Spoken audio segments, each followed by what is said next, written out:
We good to go here today? Yeah, okay. Good stuff. I think it says a lot about school libraries and school librarians that on a rainy, windy, kind of a cold Monday evening that we have to be getting extra chairs into the room so that everybody can be here. That's fantastic. So I'm Chris Ball. Welcome to everybody here today.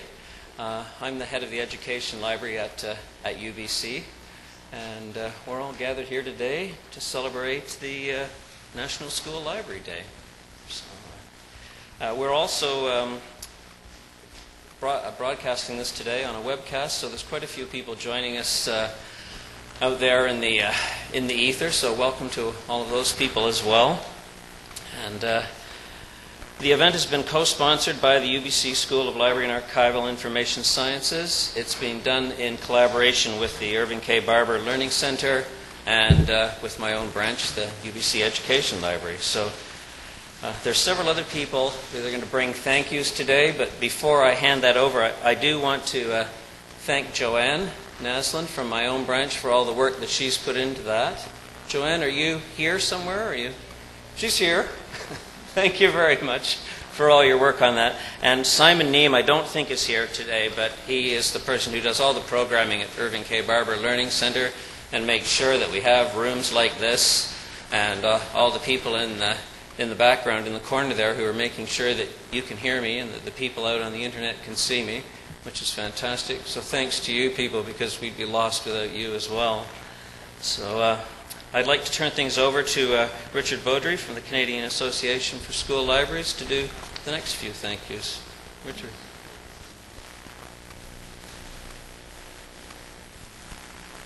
Good afternoon, everybody. I'd like to send greetings from Linda Shantz-Koretz, who's president of the Canadian Association for School Libraries. She is in California right now at a conference, and I'm sure she's enjoying the weather compared to the little bit of rain we've had the last few days. We'd also like to thank the University of British Columbia, Joanne Maisland, for the invitation, the Faculty of Education, their library, and the Irving K. Barber Center, too, for hosting us and this event today. We'd like to say that 6 of 10 provinces declared this National School Library Day, and 2 of 3 territories of Canada declared this National School Library Day today. So it's getting its recognition. We hope one day, and we will continue to work on that, to have all 10 provinces and all territories of Canada recognize the importance of school libraries. And I'd like to pass the information now, or the microphone on to Mary Locke. Good afternoon, everyone, and happy National School Library Day. Today at 11 o'clock in the morning, schools all over BC, hundreds of schools, thousands of children, dropped everything and read, DEAR, the DEAR program. This is a program that was started by BCTLA, I think 2 years ago, and it has grown every year. It has now started to grow across Canada. We'll know at the end of this day today how many places in Canada celebrated it. And it's also grown into places of work. Some people have been influenced by their children or their friends, and they've taken it as an idea to work. So in banks, people are sitting and reading it for 20 minutes, just silent reading for pleasure. And it's also being taken to the legislature. Today, there are several BC teacher librarians who've gone to Victoria to talk to their MLAs about the program and about the state of school libraries in BC. We wish them luck, because school libraries, although we may be doing better in BC than in many provinces in Canada, school libraries are not secure. So, but on the other hand, this is something to celebrate today, that we are still here, and so many school libraries are doing wonderful work. So thank you to all of you, and thank you to the people who've made it possible.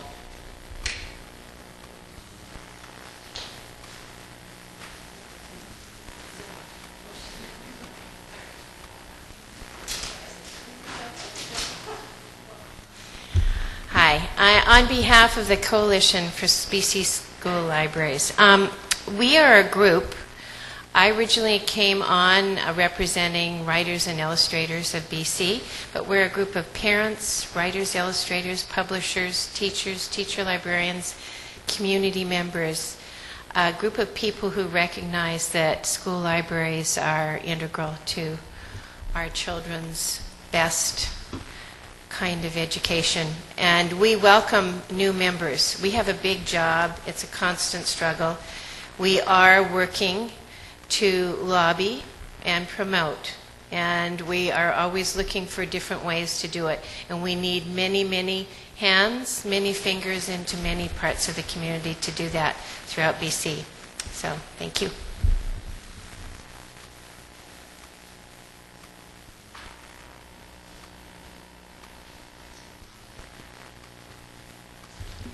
Okay, so we're here today to talk about virtual realities, video games, virtual worlds, and real learning. And forgive me for reading off the stats, but I know I'll get these wrong if I don't read them because I can't believe them myself. That by 2011, researchers estimate 80% of active internet users will be using virtual worlds of some kind. The number of children and young adults that are using virtual worlds to socialize and create and explore digital landscapes as virtual characters is growing exponentially every year. As a parent, I've experienced this myself. I think I was lucky because I had a daughter. So she was doing things like using Sims when she was a bit older, and when she was younger, she had virtual worlds with Magic School Bus and things like that, and was going to different planets.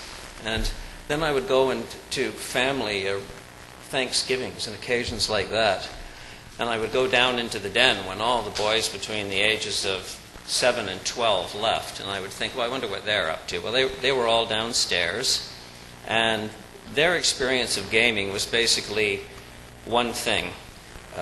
First-person shooters and blowing things up, maybe driving cars really fast and slamming into buildings. So there was a huge gender shift there. And that was when I started to think to myself, I wonder what the good and bad of all this is. How people are learning how to socialize or not learning how to socialize, what kind of skills they're acquiring. In some cases they are learning how to use computers, learning some very subtle research skills as they're using that technology, or just the most simplest thing of all, just getting over the fear of using a computer and thinking that something's going to go wrong with it if you do the wrong thing. So this topic really interests me. We've seen a lot happening with it over the last few years where people are using it, social software, at a university level, that people are using it to let each other know what research they're undertaking. They're also using it to share the research they're undertaking and pass documents around, make it more available, find out who's working in those areas and getting feedback. There's been a lot going on that started out with virtual worlds and people growing up with that reality. So we have three researchers here today. Dr. Kathy Sanford and Liz Merkel are joining us from University of Victoria, and Eric Myers is from UBC, and they're going to share what they've learned about video gaming in virtual worlds. Dr. Sanford's focused her research on the video gaming of adolescent boys, and Dr. Myers, as a participant and observer, has been exploring virtual play spaces popular with children, the things that are designed more for home use. So, as I think we're going to see this afternoon, as we kick this topic around a bit, virtual worlds are certainly not just play spaces anymore. They're the focal point of a great deal of information-seeking work and information-seeking behavior. And so I think it's appropriate that the implications for school libraries and professionals at this point are worthy of our attention as we celebrate National School Library Day. And I know you're going to enjoy this panel. Our first speaker is Eric. Thank you.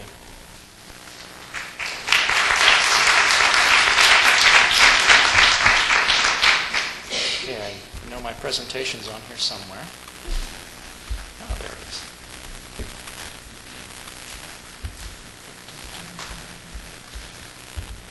Okay, so the title of my talk is Virtual Worlds, Real Learning. And I'm going to discuss some of the research that is beginning and taking shape around the virtual worlds that are designed specifically for young children. So looking not at adult virtual worlds that children co-opt, but virtual worlds that are actually expressly designed for very young children as early as 4 years old. And virtual worlds for kids, is this real? Absolutely. It's a very real phenomenon, and it's a tremendous growing phenomenon. Virtual worlds for children not only comprise the largest, but also the fastest growing segment of the virtual world universe. And so to give you a sense of what the virtual world universe looks like, I've got a graphic produced by K0. K0 is a research firm that deals in the business of virtual worlds. Now, this radar approach gives you a sense of all of the different virtual worlds and what type of demographic they're shooting for. And it starts from the very top at age 5 and then swings all the way around to age 30 plus. So you notice that most of the radar is people under age 30, and the biggest chunk of that pie happens to be between ages 5 and 15, which comprises a full half of that circle. And you'll notice where all the activity is over on the right-hand side. All of those little red dots indicate virtual worlds that are currently active out there for children between the ages of 5 and 15. All the little blue dots on the right-hand side indicate worlds that are under development for that specific age group. Again, we're not talking about worlds that children are co-opting that are designed for adults, but that are being designed expressly for them and designed with their needs and interests in mind, as well as their abilities. So these are low threshold entry virtual worlds. So I'm going to zoom in a little bit on a portion of that graphic. And this is the area that I'm most interested in. You'll notice that the names of the virtual worlds are all there on the left-hand side of on the right-hand side of the screen. And you can see some of the names, and some of them might be familiar to you. For example, Webkins or Barbie Girls. You might see Neopets or Club Penguin over there. All of those are names of virtual worlds that may be familiar to you if you are working with children under the age of 10. And you can see how many millions of users are present in each one of those worlds. So for example, Webkins, although it says it has 6 million registered users, that's because the registration goes in and out. As many as 24 million visits to that site occur every month. If you're curious about how does this stack up to an adult virtual world like Second Life, there are only, I actually looked up the figures for September, which are available online. If you go to a web analytics site, you can find out that there were about 250,000 users of Second Life, and each one of those users logged on an average of 4 times for the month. If you look at Webkins, there were 4 million individual users to that site, and they visited an average of 6 times that month, so 24 million visits compared to 1 million visits for Second Life. So you want to know where all the action is? It's with the kids. All of the activity seems to be around children's virtual worlds. And so a lot of the development there, it makes perfect sense. It's where people want to be. So kids are really leading the way in this phenomenon. This happens to be a screenshot of one of the worlds that I've been an active participant in as an adult. Yes, you can go into children's worlds as an adult. It's okay. They let you register. You just say, I'm an older penguin in this particular case. Yes, they go, it's like you are, 6 to 8, 8 to 10, 10 to 12, really old. And they've got a picture of a penguin with a cane. It's like, you can see how kids think about age. So you can see the type of activity that's going on here. How many people have been in Second Life or have created a Second Life avatar? How many people created a Second Life avatar and actually went back? Fewer, probably. There's a lot of what I call dead avatars in Second Life. People who go in one time, the learning curve is way too steep, and they freak out and go, I'm naked and I don't know what I'm doing, and they run away and they never come back. That doesn't happen nearly so much with children's virtual worlds because the threshold for entry is pretty low.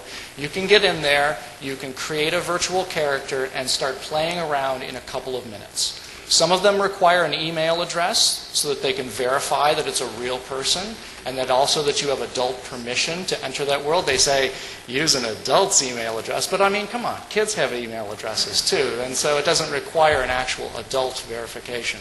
But the idea is that you can be in these worlds in a couple minutes, playing around, moving around, creating things, manipulating objects, and enjoying the space very easily. So again, these are designed specifically for children who are very young and take into account children's abilities with the mouse, with their ability to type, their ability to chat. They have what I call a 2D sprite-based avatar system, which is a lot less complex than the 3D fully immersive avatars that you might see in a game or a world like Second Life. As a result, they're easy to develop, and so that they can develop more of these with a greater array of interests for kids. They all incorporate some sort of social networking and chat capability. So they have a lot of the different features of a social network built in, as well as games and adventures, the ability to move around, the ability to customize a space, and to make it their own. So they build a lot of new semi-structured adventures and play activities into these spaces, and they change them up a lot so that the kids come back and there's something new and something exciting to visit every time.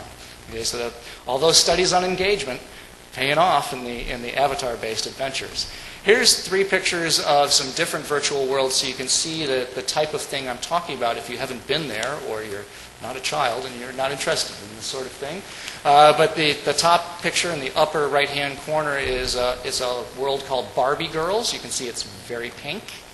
It's very fashion-oriented, and it's targeted specifically at girls who are interested in Barbies.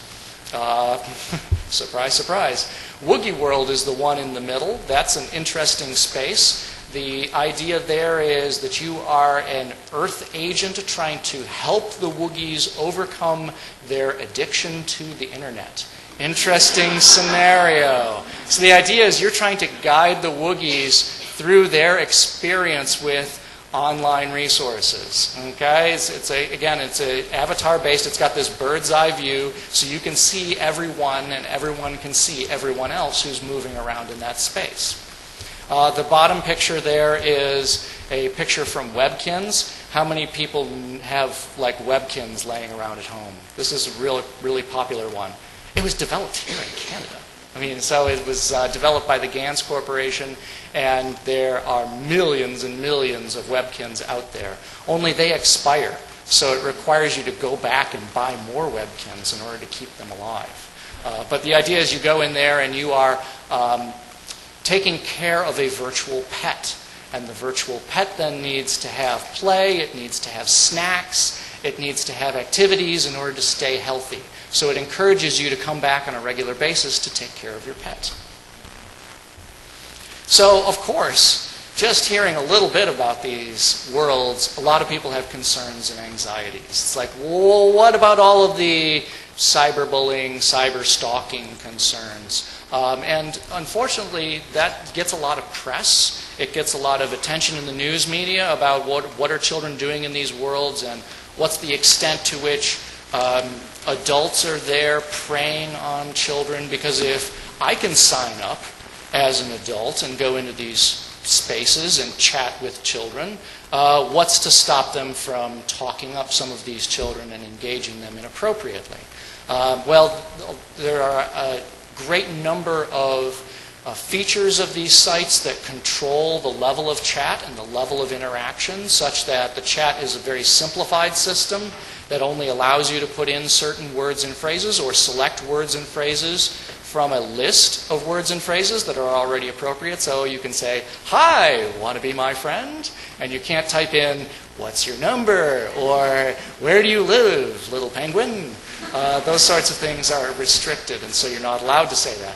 And actually, there's an auto mechanism in the chat features of some of these worlds that doesn't even allow you to type in like letters or numbers so that you could get around the filter. Okay, it's actually monitored both by a mechanism in the chat feature as well as adult monitors that keep an eye on these sites and make sure that only appropriate chat is used. But there's this heavy commercial emphasis. If you noticed on the radar, there's a lot of worlds in development that are linked to real-world corporations, like the Lego universe. Even something that's innocuous and wonderful as Legos is thinking about getting into the virtual world business and creating something that then connects children in a greater depth to their products. So there's Hot Wheels, and there's, again, the Webkins. You have to go out and buy a stuffed pet in order to access these worlds. So there seems to be a lot of commercialization going on. What do kids do when they go in there? They play games to earn coins, to buy stuff. And so a lot of people think, well, there's a lot of commoditization of childhood going on with these sites. And that seems a little disconcerting. At the same time, there are some worlds that are set up by nonprofit corporations that are designed around providing good educational adventures for kids. So certainly there's what I call adver worlds that are designed to market real-world products to children in a new way. At the same time, there's other not-for-profit companies that are creating things out there. So after I get past all of the scary stuff, a lot of times teacher librarians want to know, well, where's the learning going on here? It's like, what are they actually learning? And in order to really discuss how games and virtual worlds get into learning opportunities, we have to get beyond the notion of learning is when children regurgitate knowledge that I express to them in the classroom. We have to have a broader sense of learning, in the sense that bad behavior is also learned behavior. So learning isn't always good, and learning isn't always what we expect it to be in terms of positive outcomes expressed in the classroom. We have to look at learning as something that occurs in both formal and informal activity, that it occurs both lifelong and life-wide, even in the time that they're not in school. We have to look at play as something that actually has positive benefits and is more of an opportunity space rather than something that's distracting or detrimental to children's performance in school. And most specifically, we have to get beyond the notion that literacy is simply the reading and writing aspects of learning, and that it goes beyond encoding and decoding text. So those are the 3 points that I want to make when we talk about what children are actually learning in some of these spaces. My research agenda is focused first on developing a framework for understanding what's going on in these spaces. Second, I'm doing an analysis of some of the safety and privacy features in some of these worlds, and I'm doing that with colleagues at SLACE and at the University of Washington. In fact, one of my colleagues is in the back of the room right now, Lisa Nathan, who is a researcher who works in value-sensitive design. And so she's helping me understand how some of these sites are designed and how different stakeholders are assisting in the design and development and use process. So looking at some of the safety features from a value-sensitive perspective. And then finally, once we get that investigation underway, we're going to do a multi-stakeholder ethnographic examination where we actually talk to real kids and get them to play in some of these worlds for us. The challenge is that when I go into these worlds as a participant and observer, I can't tell who the children are. I can't tell who the adults are. I can't tell anything about them. They're anonymized so successfully that unless I actually steer children into those spaces and recruit them before they go in, I don't know who's there and I don't really know what's going on. Those features are set up to keep the children safe, but they also prevent researchers from doing the work that would inform what's going on in some of those sites. Some of my inspiration and motivation for some of this work, I draw on a number of different influences, including theories of child development, the idea of new literacies in a variety of media forms that comes from the communication literature. I'm interested in digital storytelling and how that shakes out. And Janet Murray's Hamlet on the holodeck is a really important influence for me. Also looking at how we deal with avatars and the relationship between the avatar and human beings. Edward Castronova, who works at Indiana, is looking at that from a business perspective. It's like, if being an avatar is so awesome, why am I not an avatar all the time? It's like, why wouldn't I want to just be an avatar 24/7? Like, well, it's because there's some downsides to being an avatar sometimes. You don't always get the richness of experience as real life. And so looking at that from a give and take sort of point of view. And then, of course, if you're familiar with the work in children's media, specifically digital media, that is done at the Joan Gans Cooney Center or down in Allison's Druin Lab at the University of Maryland, those are scholars that also inform my work in this area. So the first thing I did was look at developing a framework for how to explore children's virtual worlds. And I came up with a 4-part framework that's recently been published, looking at these as an identity space, a virtual world as identity space, as a new and emergent literacy, as a problem-solving context, and as a community that children engage in. You'll notice that in my little image there, you can see a picture of a penguin and what a penguin's options are in terms of identity when you go into Club Penguin. And many penguins, when they're running around in that world, or children who are penguin avatars running around in that world, they kind of look like the village people. They got everything on, okay? They're like different colors, they put on a crown and a guitar and a black trench coat and a scarf. It's like, where's your fashion sense? It's like, well, they're playing with different notions of who they are and how they can express themselves in virtual space. And oftentimes they want to express themselves in what's my latest thing, what's the new accessory that I've found for myself. But they're also interested in testing out different aspects of life in a virtual world. Can boys be pink penguins? Can girls be blue penguins? All of these things are things that they can test out in this space, and because it's anonymized, nobody has to know that I was running around all day as a pink penguin.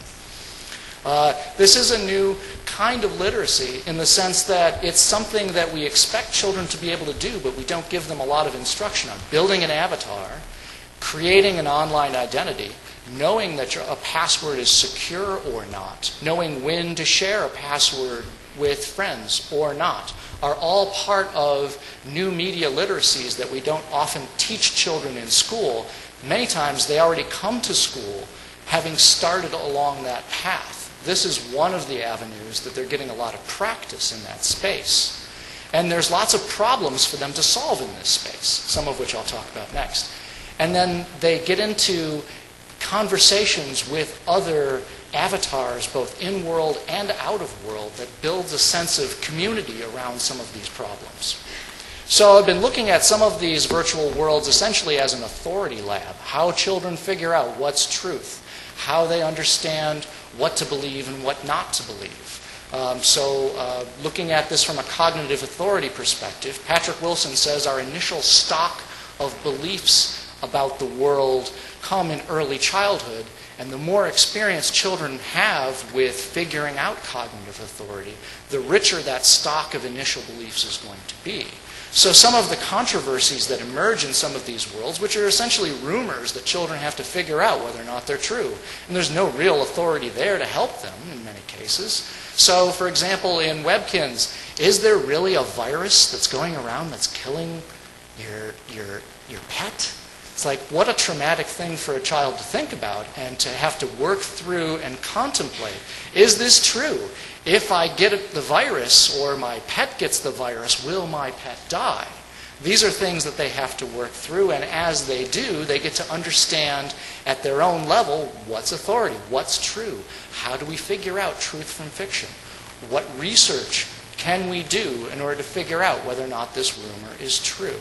And when you look on, for example, Yahoo Answers, which is a great place to get answers on things that aren't in textbooks, you'll find that kids are out there asking those questions and getting answers, in some cases, from other kids. So it's an interesting place to figure out, well, who's telling the truth? How do you figure out truth? What's a reliable authority on everyday life situations? So, again, we're looking at also from a values perspective, how is this space creating a safe and secure environment for children? all of these different sites have a different conception of what safety and privacy might mean. And so some of the definitions of safety are a place where children can play without having to worry about hearing bad words. Well, that's an interesting definition of what safety is. But it's not necessarily a definition that everyone agrees with. So how then do these definitions of safety get instantiated in certain design features? One of the interesting examples of that is this character, a boss-type character in Woogie World, who's called the Big Wig. And the Big Wig is the character that you see on the screen there. And you're told when you enter the site and when you go through a little training mechanism to figure out what's appropriate chat and what's not appropriate chat, you're told the Big Wig is always watching. So whatever you say is being recorded by the Big Wig. How Orwellian is that? Very interesting. And so it sets up this, and you're actually rewarded in this world for telling on other kids who are chatting inappropriately. Blah. So, it creates an interesting notion of what a safe place is. A safe place is where other people are watching you and will tell on you if you're not doing the right thing.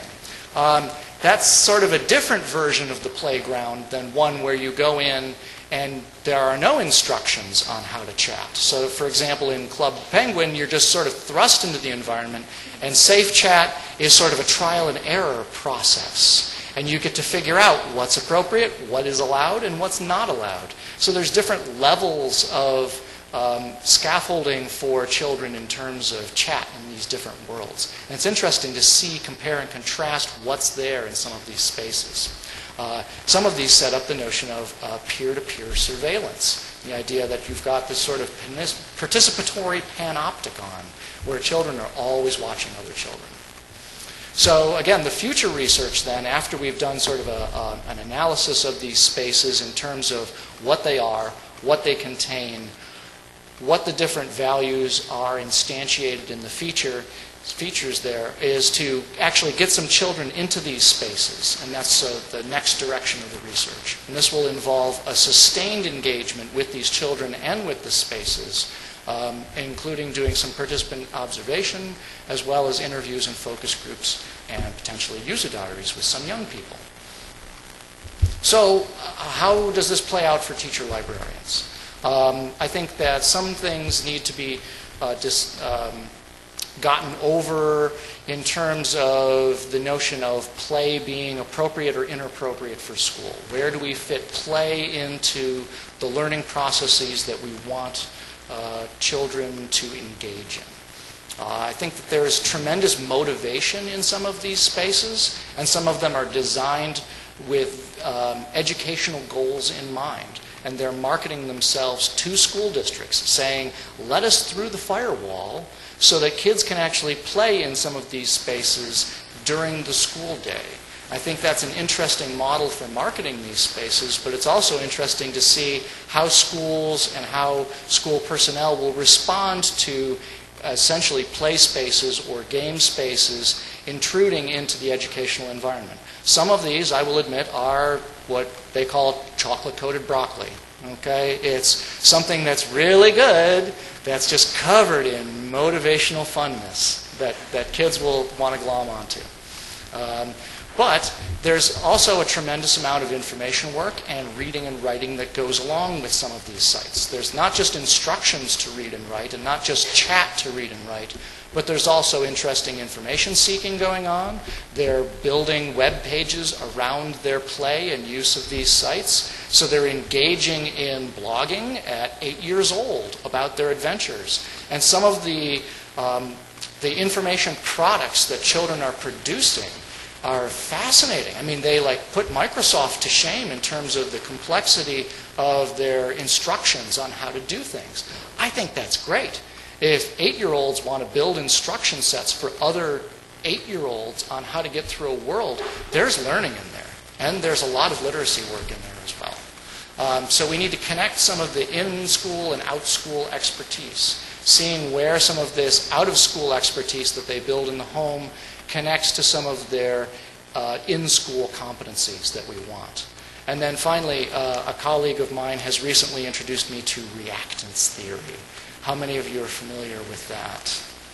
It's the idea that if you want something and I tell you you can't have it, you want it more. Okay, so as teacher librarians, watching teacher librarians in action as a researcher, sometimes I see them make proclamations like, "Don't go to Google! Wikipedia is evil. You don't know what's there. Maniacs write those articles." And as a result, the kids just want to go to the Wikipedia more. They don't say, it's like, "Oh my gosh, teacher librarian, you're right. I'll never go to the Wikipedia again." I use the Wikipedia all the time. There's good stuff in there. And there's stuff in there that I can't find in some of the well-vetted databases for things that are motivating for me, things that I want to know about. So what we need to worry about is how we have knee-jerk reactions, particularly at the firewall level, that says some of these resources are completely inappropriate and can't be used in this space. And in that sense, we are encouraging children to want to do them outside of school, and they'll do it whether we want them to or not. We don't control their lives for more than 6 hours a day. So, with that in mind, those are some of my thoughts, and we'll see where it goes from there. If you want more information, there are a number of articles that are either in press or in preparation on this work, and so I'll be happy to share that information with you. Any questions? I don't think I went. Holding questions till the end. Okay, at this point then, I'm all done, and I will pass this on to my colleagues. Thank you.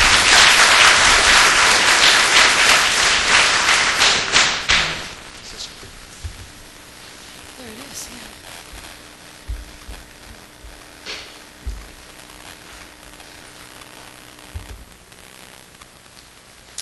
Thank you. It's lovely to be here. I expected like 5 or 10 people, so this is quite a lovely surprise. Liz and I are just going to do a bit of a tag team.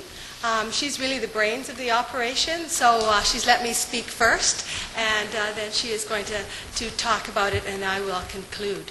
So a lot of the things I think that we're talking about resonate with what Eric was talking about, but we're working with a different audience of students, older students a little bit, and I began investigating. I didn't begin my research wanting to look at video games. I came out of a literacy background and was looking at the response to a lot of news reports that said that boys are struggling, boys are illiterate, we're in big trouble. So that from that investigation that we began a number of years ago, looking at what was going on for boys. Were they in as bad a shape as was being reported? It led us directly to video games, because that's where they were spending a lot of time, and they seemed fairly literate to us as they were engaging in conversations, as they were doing what they were doing with video games. There didn't seem to be as big a problem with literacy as was being reported. So from there we went on to investigate video games. I wasn't a video game player, and so I was really out of my depth in a lot of ways. So it's been quite a long journey to finding out what I need to know. And so the latest study that we're talking about has led from a couple of others. Just briefly, one of them was looking at youth, mostly boys, and mostly the kids that we've been engaging with have been boys. And we can talk about that later. Eric alluded to issues of gender, and I think there are issues of gender when we're talking about these kinds of literacies. But they were teaching younger kids how to create video games using a software program. And so it was very interesting to see the kinds of engagement that went on, the kinds of knowledge that they had and that they had to have in order to share that with others. And another study that led up to the one we're doing now looked at how teachers were using programming, creating video games to teach programming. And so that was happening in a school setting. And in both of those studies, we met kids that then we invited to become part of the work that we're doing now. And that is largely thinking about what we need to know about video games. I'm not sure that they're going to go away. I'm not sure that kids are going to stop playing them. In fact, I think, as some of the stats say, they're going to continue more and more and more to be part of kids' worlds and then older kids' worlds as they grow up with this kind of entertainment, learning environment. So we realized that we needed to learn what we needed to learn and what we needed to know, what we needed to pay attention to as we were working with kids.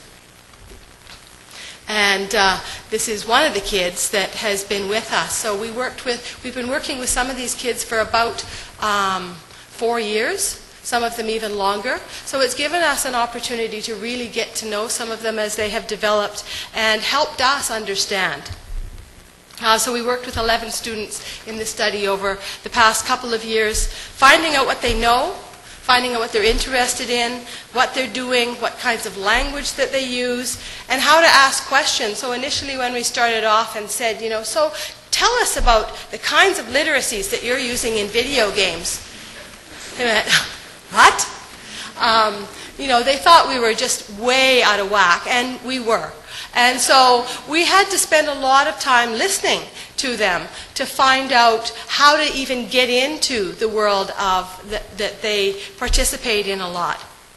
Not talking about educational games, but talking about the world of, adult games, the kinds of games that are everywhere for everybody, the kinds of things that make adults crazy because they spend so much time with them, they take away from the kinds of work that we know and think that they should be engaged in, the kinds of negative messages about society that quite often are part of video games, and all of those kinds of fears and anxieties that we have as adults who don't engage with video games.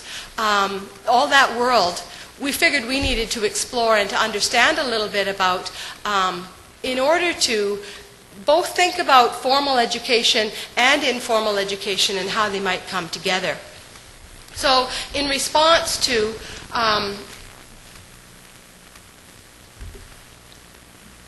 this quote, and many others like it. It's not just in the United States. It's witnessing a growing student engagement crisis in schools. And we see that all the time with kids at early adolescence and older being disengaged from schooling, some to the point of leaving school, doing homeschooling, doing distance education. In Victoria, our distance education schools are growing rapidly all the time. So what is it, this disengagement in school, and what do we need to know if we want to be more effective educators? So that's sort of what led us into this engagement with our participants. So we've been examining the learning that takes place through video game play over the past 2, now 3 years. And recognizing that video game play can be very interactive, powerful learning. And there's some books back on the back table. I don't know if you've seen some of those, but after reading some of these books and engaging with kids, I'm more and more convinced. And that it's sophisticated learning that occurs. So a conversation that I had with one of the participants. What needs to change? I said. Michael says, the way of thinking that people have. Because people think of it as the opposite of school, I guess. Darren says, they think you lose knowledge when you play. And all of them said, yeah. So we engaged with the group of kids. They would come together on Saturdays at the university in computer lab, and we would rearrange it all so that they could play their games. They suggested the kinds of games that they wanted to play. We had a bit of a discussion about sort of the mature games, because they were playing them all the time. In fact, they owned them. And should we be using them in our study or not? So we did, but only with written permission from their parents. So we tried to cover ourselves that way. But they played all kinds of games. And so they looked at the typical first-person shooter games. They were very into Halo and that kind of thing initially. But we also brought in Rock Band and Dance Dance Revolution and Wii games. And so they had stations set up where they could move from place to place, and it wasn't just focusing on one type. In fact, one of the things that we quickly realized is that video game, it doesn't cover the range of things very clearly at all. There are so many different kinds of video games that are out there that we sort of all lump under this category of video game. Lots of them are highly engaging and not shoot 'em up kinds of games. So we learned a lot about the kinds of things that they were interested, the kinds of things they were engaging in beyond their schooling. So what sort of surfaced for us was certainly the kinds of values and the kinds of discourses that underpin schooling, the traditional kind of Eurocentric perspectives, discourse of competition certainly, and detention, work, productivity, striving for the right answer, using grading a lot, normalizing, and survival of the fittest kinds of values. And these are the things that the kids talked about in relation to when they did talk about schooling, which wasn't all that often unless we asked. Those were the kinds of things that came out. In contrast to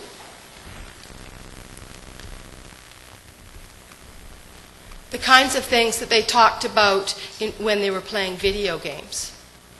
And they talked about the kinds of very sophisticated learning that they were doing as they were playing games. They were demonstrating principles of complexity science that Liz is going to talk about in a couple of minutes.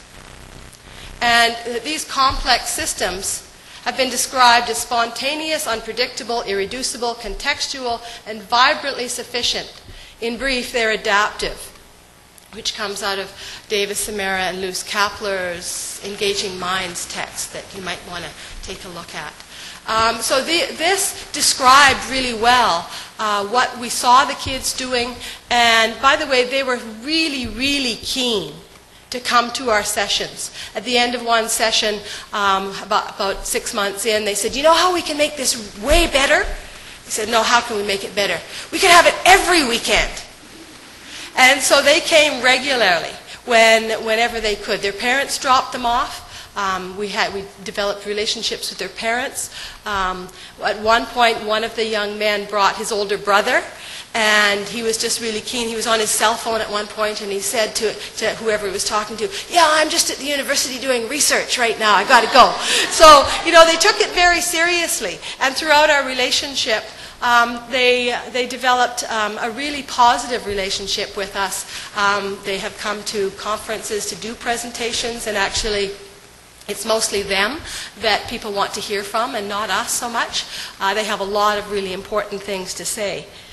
So this disconnect was talked about by the kids as well, the disconnect between what's going on in traditional classrooms and what goes on for them when they're playing games. So Nolan said, "In school, I just take my classes and then leave for home. I don't really do much with computers at school. I'm just a normal student, try not to fail, try to hand in my homework, although I do find that my gaming gets in the way of my homework because it's much more fun." And so these students were a real range. They didn't really talk about how successful they were at school, but it came out in some of the conversations that some of them were honor students, top-notch as far as school academics go. And some of them weren't quite as keen and quite as interested in the schooling aspect of their work. They were much keener to get into the social, the community of whatever game was of interest to them in the moment. And that changed quite a lot as they knew what was coming up. They were very well informed, as Eric was talking about. They're creating websites, they're creating blogs, they're sharing those kinds of things, they're putting up YouTube. So all of those kinds of things were going on for them in their lives that were very engaging. And that wasn't happening for them in school. When they were using computers, it was in a very different way that where the computers were used to enhance or reproduce the kinds of activities that had normally gone on in school. They weren't looking at other kinds of ways of using all of these kinds of new technologies, new literacies in a different way. Okay, so we have been turning to complexity theory to try and understand some of the ways that that the students are reporting that they're learning and that they're understanding the way the world works and how they work in it. So now I'm going to turn it over to Liz to talk a little bit about complexity science. Thank you. I'm just going to go back to that slide just for a moment because I just wanted to point out this idea of the disconnect that when the participants are talking, they're often saying, well, in school I do this, but at home I do this. And there's always sort of a clear separation between school and after school or before school or weekend time. And so I guess this presentation in this paper sort of, we're trying to find out what's happening at school and what's happening at home and what kinds of, as Kathy said before, the values or discourses that are underneath. So as I continue, I just want to make clear that although we're looking at these two different sides, we are not trying to subordinate one or over the other or under the other, but in fact just trying to get under what's happening. So when we are talking about complexity science and complexity values underpinning what the kids are doing, we're thinking about it in this definition: the science of learning systems, where learning is understood in terms of the adaptive behaviors of phenomena that arise in the interactions of multiple agents. So I appreciated what Eric was saying about redefining what learning is, because certainly we've had to do that when we see the participants working. So what does that actually mean? There's some of our participants playing rock band.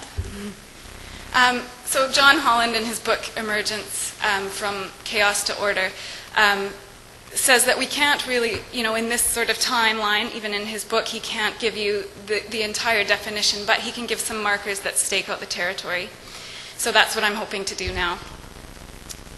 So one aspect of complexity science that we see is that it is adaptive, that there's perpetual novelty, so that it keeps changing and adjusting and moving. It's not a static, not static in the social organization or in the interaction between game and person, or between game and many people in some of these virtual worlds. That it is also emergent. So there's a few simple rules for many of these games, and from those simple rules, many situations will emerge from just a few simple rules or simple tasks. And another property of emergent systems is that the whole is greater than the sum of the parts. So between two people playing, you have a wide variety of possibility that might come out of that. And that's connecting again to Eric's work, thinking about possibility. So in these systems, what happens is that it's not a clear indication which is the individual and which is the collective anymore. It's a blurring identity or blurring roles between collective and individual, blurring between consumer and producer, blurring between teacher and learner, which Kathy just talked about, that we were watching these students who in schooling are being fed information by a teacher, and instead in these kinds of organizations they are teaching as well as learning at the same time sometimes, or going back and forth between teacher and learner. It's also called an intertheory. So complexity science comes out of computer science, biology, quantum physics, and is now being taken up in curriculum studies. So it sort of is interdisciplinary in nature. So those are just some, as it says, some markers that we'll be talking about through the rest of this presentation. And this is some of the literature that we've been drawing upon for learning about complexity science. Sorry. So one aspect of complexity science is that it values that life is creative. It makes it up as it goes along, changing the rules even. This behavior flies in the face of the logic we inherited about how the world works. So there are many things that we have taken up in schooling, many different discourses. So what is a starting place? We had to sort of figure out what a starting place might be. And so our starting place for this, at least, is to look at how we pick up things like survival of the fittest. So coming from Darwin's theories, which, so we're sort of pushing against some of these ideas, as many scholars are with complexity science. So Brian Goodwin says, no aspect of human life is untouched by Darwin's theory of evolution, modified in ways to apply to economics and politics, to the explanations of the origins and the significance of art, and even to the history of ideas themselves. So what are we talking about in terms of schooling? We're talking about neo-Darwinism, actually, which coupling on Darwin's theories, took it up in the 1930s to adapt it to really focus on natural selection. So for this presentation, we'll be calling it neo-Darwinism, thinking about natural selection, survival of the fittest, competition. So what aspects of neo-Darwinism have schools taken up in their practice? And is it possible to consider that these young people that we're working with, who are playing video games for pleasure, are presenting alternatives to neo-Darwinist ways of being in the world? And I think that we think, yes, it is possible. They are doing it. So one of the things that we see is this idea of productive play. It is in play that we see the richest, most varied, and unpredictable set of motions of which an animal is capable. Compared with the most goal-directed behavior, which tends to have strong elements of repetition that give it somewhat a stereotyped, even mechanical quality, play is extraordinarily fluid. And we know that in the BC curriculum, we say prescribed learning outcomes, that we're going towards one goal and that there is perhaps one way of doing it. So where does play fit in? And where does play fit in natural selection? In natural selection in the world. So we see animals playing, and what are they doing? Well, they're trying all the possibilities that their body can move in, all the different possibilities of social organization. And so we're actually seeing students in this kind of play. And it's not an easy kind of play. It is rigorous. It is frustrating to try and figure out how to get your avatar to, jump over that wall, and you have to take many different routes to try and get there, and it's not, play isn't always easy. As this Homo ludens suggests, the constant fluidity between and with play and seriousness. So play can turn serious very, very quickly and then back again to sort of fun and enjoyment and pleasure. And Eric was just mentioning Janet Murray, and she has a beautiful definition of immersive play, being as though you are submersed in water, that you don't really see anything else that's happening around you. You are so immersed in it. And Wheatley would say staying present is the discipline of play. So when we see a young person really engaged in a video game and spending hours and hours and hours, sometimes we say, oh, they're addicted. Some people would say, oh, they're really immersed in figuring out that problem. And I'd like to just highlight Scott's response.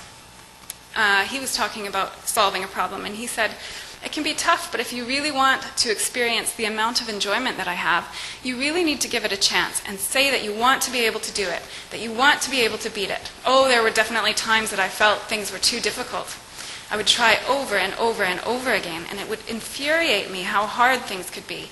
And then I would just go and take a break. I would wait a day or two, and I would go back and take things slow and get through it. So he's speaking about a video game here. In the same interview, sort of 5 sentences down, he says, I generally tend to blow right through schoolwork.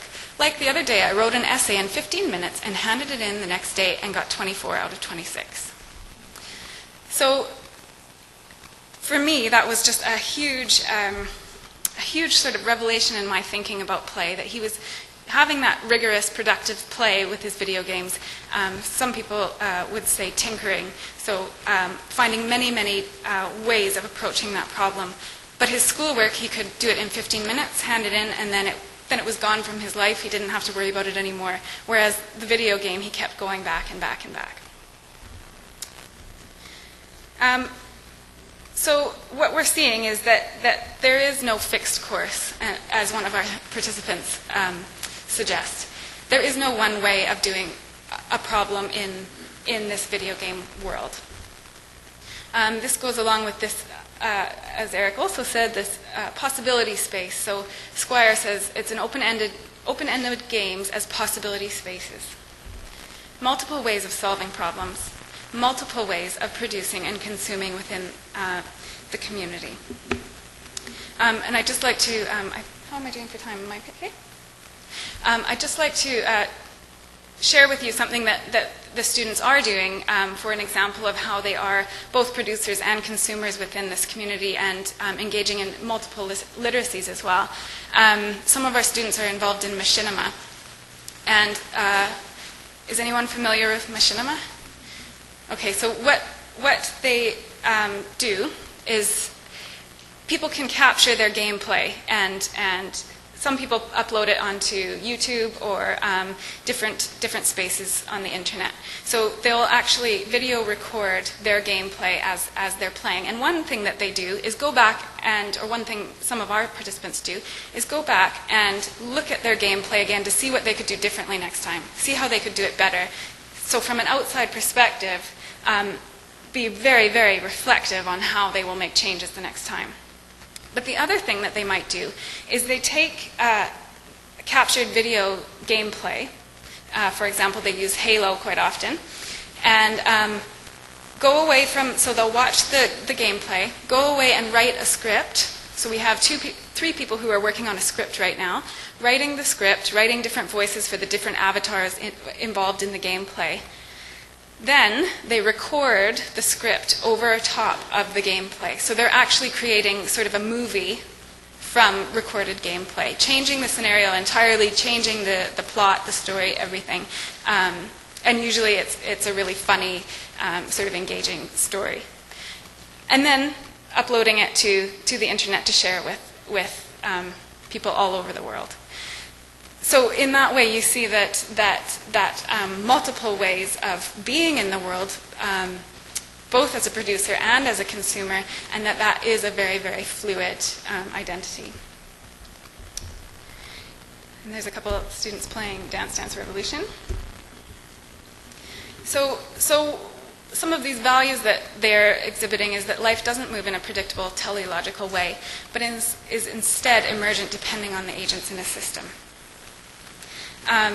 Which goes against this idea of prescribed learning outcomes again. So as a teacher, I will figure out the students will be able to, and then fill in the blanks, and then assess to that learning outcome.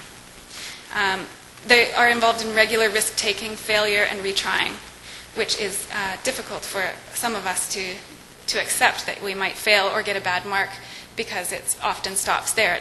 It's not like a conversation where you try again and approach it again. So this creates really, really big questions about assessment in schools. Another one of the ideas that we've sort of taken up is this pass or fail type thing. This fear of error seems the darkest of Darwinian shadows. When errors hold so much peril, play disappears. Creativity ceases. So what we are seeing is that it is a survival of the fit. What will work? Many things might work. How am I going to make it work and get through the next level or that kind of thing, or solve the problem? So many answers will work and survive. And I just want to point out that actually that Darwin himself said survival of the fit rather than the fittest. So that's a part of the neo-Darwinist uptake, is that we've changed it to the fittest. So there's one answer that will work.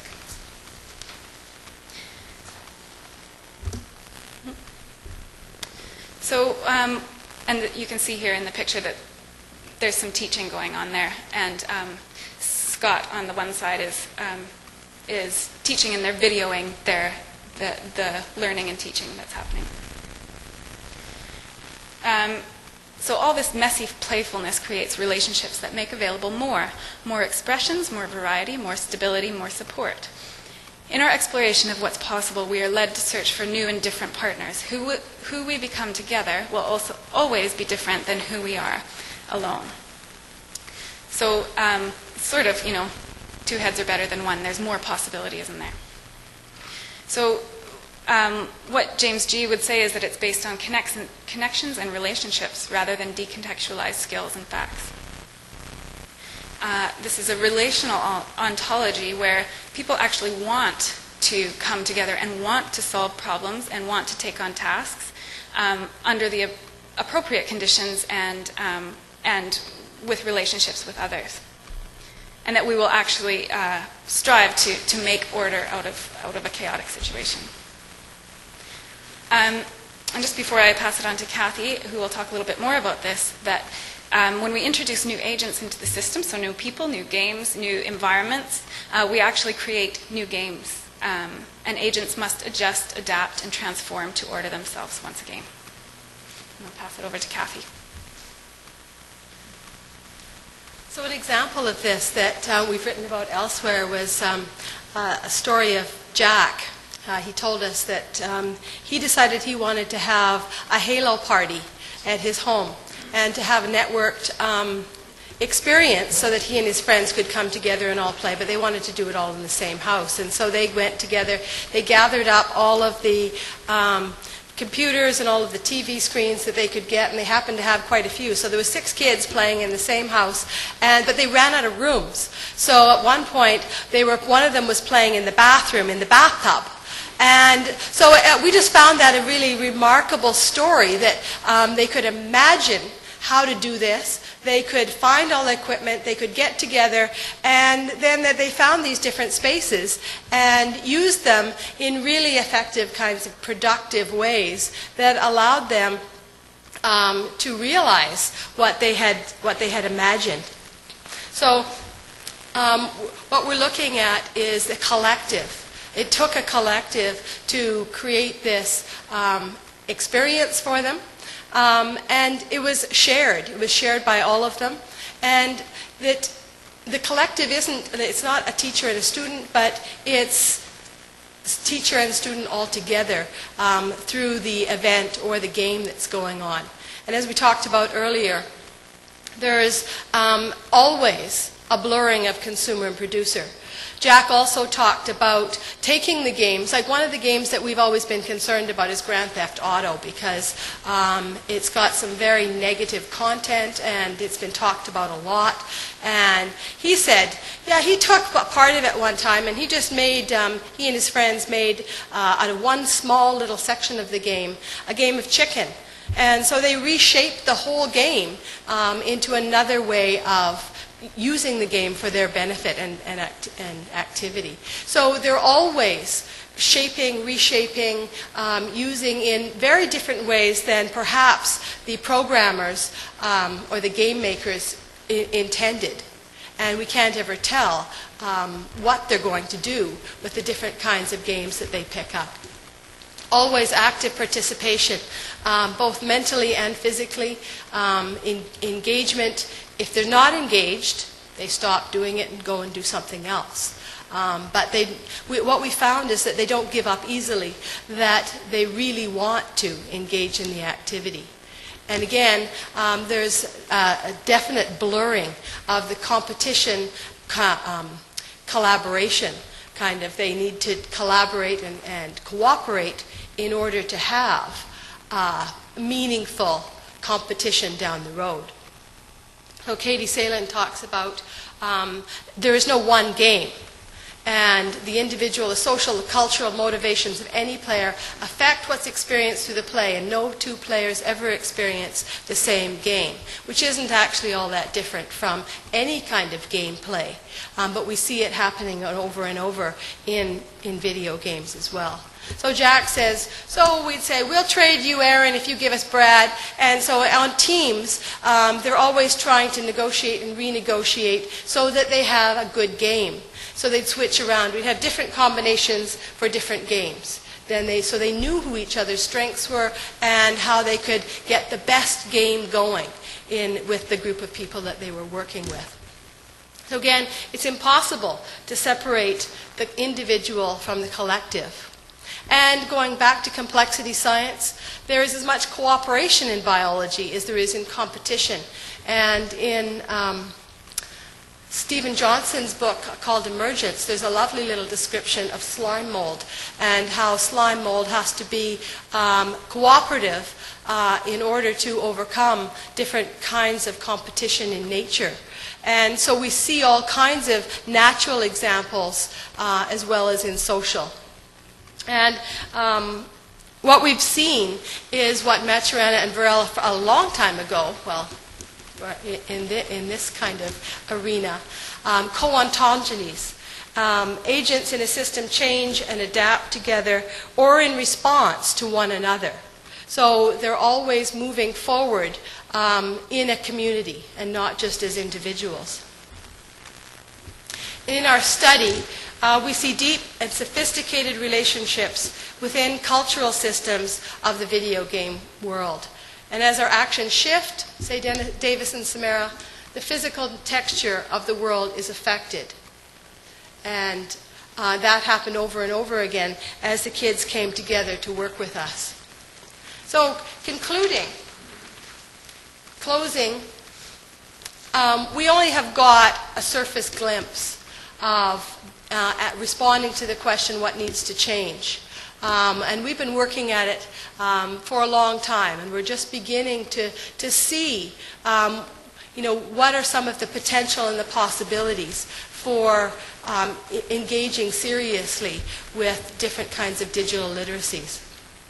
So one of the participants, again, going back to the beginning, the ways of thinking that people have, because people think of it as the opposite of school, I guess. And as Liz talked about, what we're trying to do is bring our understandings of those closer together so that we can make better use of what kids already know and the kinds of learning that they're already engaging in different kinds of learning situations. Again, not intended to subordinate school versus games, but to reconnect students and teachers and see learning in different ways. We had a wonderful field trip where Liz had a contact at EA Games in Burnaby, and so we got to take them all. This was most of our team, and a mum who wanted to come along as well. And they just got an insight into the world of creation of video games. So we had a pretty good time at EA Games in Burnaby. So what we see is that they're deeply engaged in fluid relationships between personal knowing, collective knowledge, and the environment as they act and adapt in on and offline worlds. These kids at the beginning didn't know each other. They weren't friends. And the amazing thing, one of the amazing things that we saw was just how they worked together around a common experience. They shared, they helped each other out, they moved aside, so that nobody was hogging any kind of game. They really responded in very positive ways to each other. So they err and try again, find the best possible solution for a variety of problems. And as one of them has said, there is no fixed course of action. Lots of literacy going on too as we watched what they were doing. So we see them engaging in a multiplicity of games, problems, media, and creation. They're active participants in communities of practice, consuming and creating in interrelated and complex systems. And all of this they do without being traditionally instructed to do so. Nobody's taught them formally how to do this. They picked it up from their dads or their brothers or their friends. They're sharing all the time. They know how to work in this kind of world much better than most adults. And so it's really important for us to think back on how do we try to narrow the gap that exists between the world that I know as a teacher and as an adult and the worlds that they're living in, and how do we all make the best of what spaces there are available to us now that are different than they were 5 years ago, even last year, even maybe last week. Things are changing very rapidly. And so we're committed to and interested in continuing to learn from our participants so that we can also work with teachers and work with our own practices to understand how learning happens the best for all kids. Do you want to add anything else? So we'll leave it there. Thank you.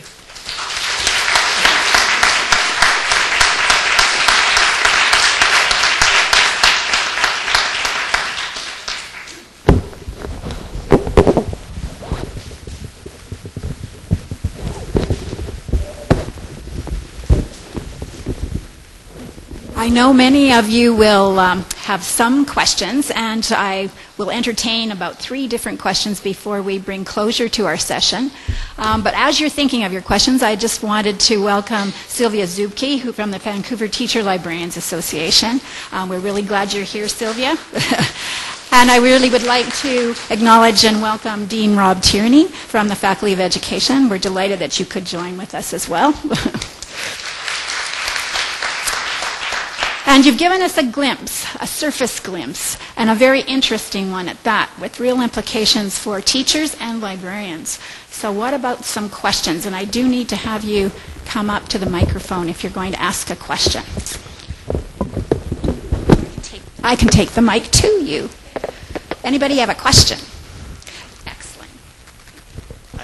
Eric, I wonder if you can define for me concisely exactly what a virtual world is and what differentiates it from other online spaces or other games.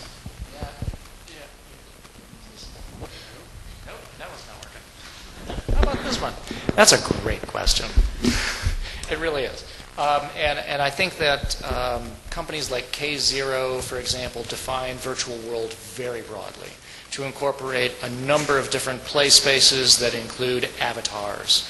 And essentially, if you can drive and customize an avatar, if you can save things, create things, and interact with things in a continuous and ongoing fashion, they seem to call that an immersive, interactive virtual world, which is pretty broad.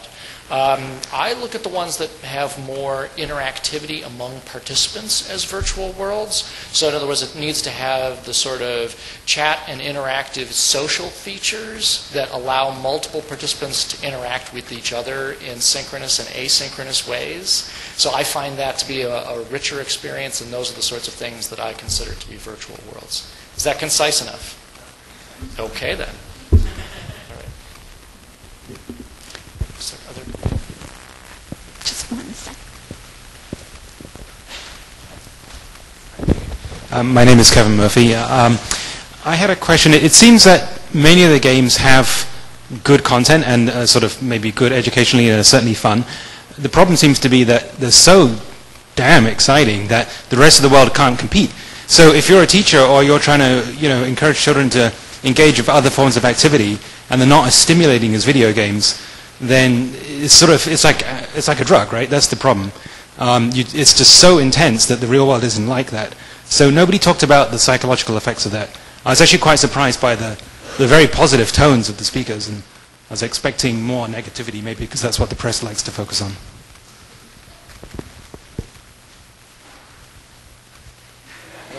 I don't know if this one's actually working. Question, comment. Well, I guess I'll speak to that very briefly, and then I'll pass that on to my colleagues. First off, I think that seeing the idea that games and reality are competing with each other for attention might be a bit of a challenge.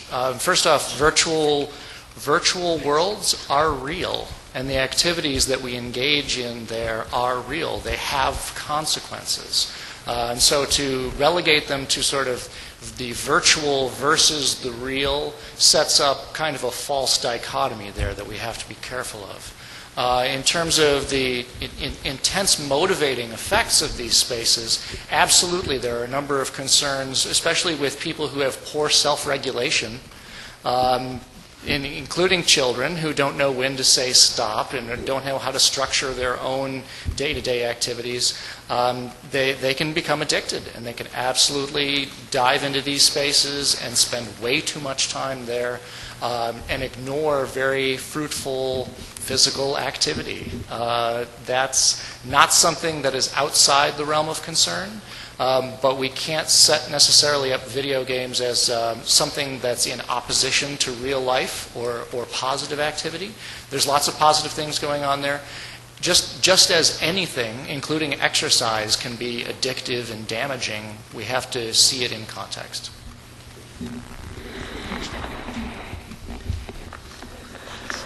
Hi. I would just like to say, because that's why we've framed our presentation and paper in this way, that we look sort of at those values, if you like, of what people are doing in school and then out of school, because I don't think that the content of this, perhaps this is my personal thinking, I'm not sure, but I don't think that the content necessarily of what you were saying, real life or what we do in schools is not exciting. In fact, many of our participants, if we're talking about sort of traditional literacy, many of our participants read a lot, just as much as they do video gaming, and love to be, we have really, really wonderful writers and soccer players, and so they do a number of really exciting, if you will, sort of things. But what we're sort of looking at is that if they're not excited about school, so this engagement crisis or disengagement crisis, then what are we doing? So in video games, people have choice. They choose how they're going to approach problems. They choose perhaps their avatars. They choose sometimes how they're going to play or who they're going to play with, or they play. So if we're not doing that in schools, then that if we're not giving people choice, if we are assessing, like Scott said, I handed my essay after 15 minutes and I get 24 out of 26. Well, he's not engaged. So the question isn't really about the content, it's about the way that we do it and some of the values that we take up. Does that sort of make sense? A little bit? It makes sense in my head, but...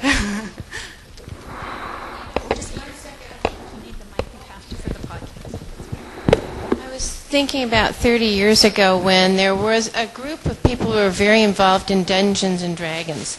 But I think it was a pretty small world and probably a more educated world in general. But it seems to me that this has opened the world of play up to a lot of people who might not have had that opportunity 30 years ago.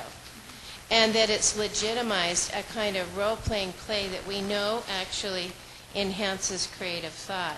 So have you looked at, how democratic this is? Is it, dependent on having a home computer? Or what happens to the kids that don't have a computer at home to play this way? I think access is still a big problem, both in and out of school. But what we found fascinating was that we have kids who come from homes where there's several computers in their home, and some who have no computers in their home at all. And that doesn't seem to slow them down in how they can figure out how to engage. So sometimes they use the school computers at lunchtime, depending on the school policies. They go to their friend's house. Public libraries have video game consoles and the video games so that they can use them there, or they can take them home. They can borrow them. So there's getting to be more and more access if you know where to go and how to get them. I think that brings up a really good point. We're very concerned about the democratic aspects of video games and immersive spaces.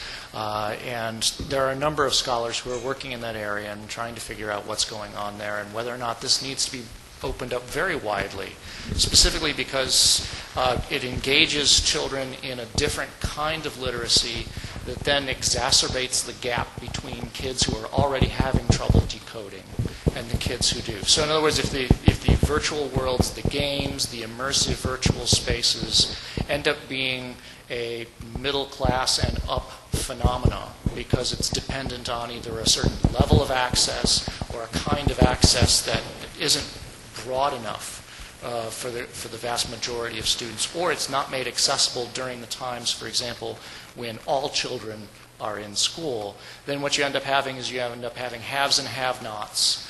And I think it's already been linked with a widening literacy gap. In other words, the kids who are in virtual worlds have no trouble decoding for the most part. They're not the ones who are having reading problems. It's the ones who aren't in virtual worlds who are having reading problems. And if I could just say, in extension to that, that's where gender is also an issue. And I think that's something we need to pay attention to. So it's kind of ironic that we've been worried about the boys' literacies. What concerns me as well is, and not to overgeneralize extensively, but when we look at who is really attracted to digital worlds and who's not, you can see a big gender difference. And it's wonderful that we have girls who are getting top scores in English leaving high school and are really good at writing essays. But what is it that's going to be helpful to them down the road? And what are they being excluded from if they don't have those kinds of skills that are being learned in multiple ways through engagement with, digital virtual worlds and computers?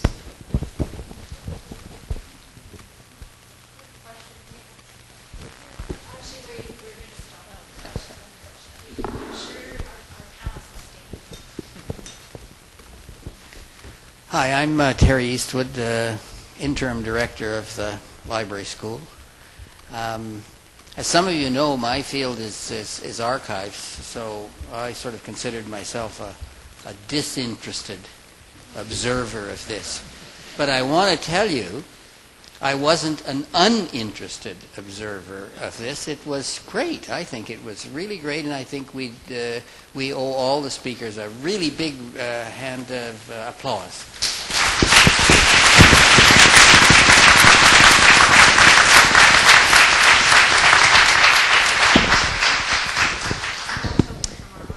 Yes, there you are. Here you are. These are all for you from... Thank you very much. Good. Well, thanks. I'm sure if you mill around and talk about this, it'll just add to